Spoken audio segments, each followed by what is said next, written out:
bagyo din sa loob ng bahay namin. Ay, binagyo ang loob ng kwarto namin, guys. Ayan. So, cleaning time kasi maulan. Cleaning time. So, nagkalkal tayo kasi marami na akong alaga dito. Cleaning time, baklasan time. Oh, yan. May daanan kasi doon, oh, guys. Yung, saan ba yun? Yung butas na yon. Ayan, oh, binutasan ng mga mababait kung alaga. So, nag-i-start tayo ng clearing up talaga. Clearing operation. Hindi ako nabaha, hindi ako nabagyo, pero dito sa loob bahay may bagyo. Kasi kailangan ko na daw magligpit. Puro ka daw whitey. So ito guys, dito ako nag-secure ako ng aming mga damit. Pumila ako ng box. Ayan, yan ang dalawa kong box. Yung mga importanteng damit na kailangan ng anak ko nandyan na. Kasi baka napasok na nga. Kasi sira yung pintuan nito. So, hangiran to eh. Kaya lang, ganyan na siya. Dito ko na nilipat. Improvise hangeran po ito. Ayan, improvise. Diskarte ni madiskarte yan. Ayan di ba hangiran ako instant. Huwag yun ang i-bash kasi yun lang ang kaya ng babae, no? So, yan. Ang dami ng kalat sa ilalim. Ilang araw, ilang taon na ba itong hindi nakalkal? Hindi naman taon. Buwan lang. Kaya, may bagyong Edong, may bagyo sa loob, bahay ni madiskarte.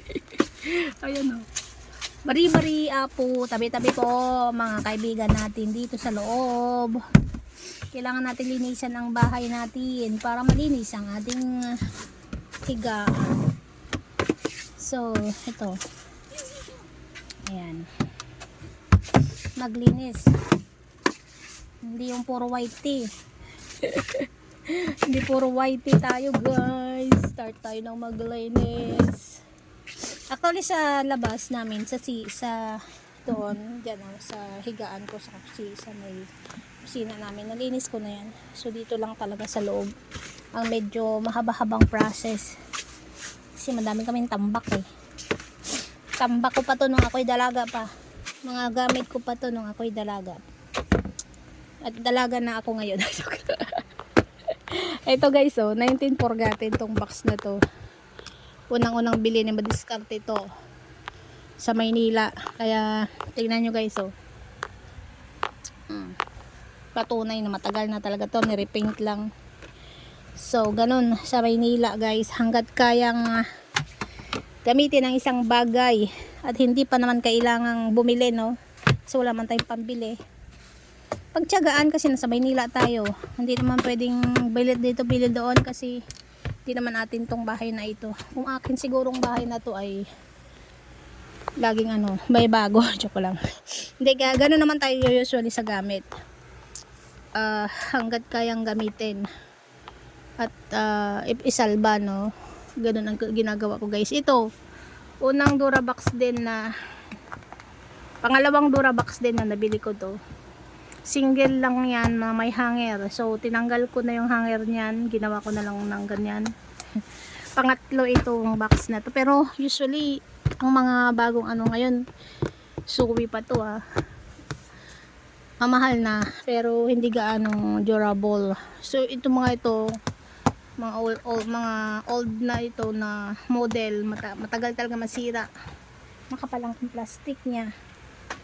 So, tingnan nyo guys, sira-sira na yan, pero ginagamit ko pa rin kasi ayaw ko ngang magtapon. Pwede pa naman yan. Sabi nga nila sa mga Chinese yun pag sira natin natapon na, pero sa akin hanggat kaya pang gamitin, ay magsawa siya sa akin. Yun lang, magsawa siya sa akin. Ay nako, kaysa bili naman ng bili, hindi na natin alam kung saan naman pinaglalagay ito. So, linis-linis. So, yun lang guys ang kwento. ngayong araw ng Huwebes, July 24 sa kwarto. Di madiskarte, madami pa tayong iligpit, so mamaya po ulit istorbo ang ano, pagdudot-dot. So mahaba-habang process pa ito guys, kaya see you mamaya ulit, bye.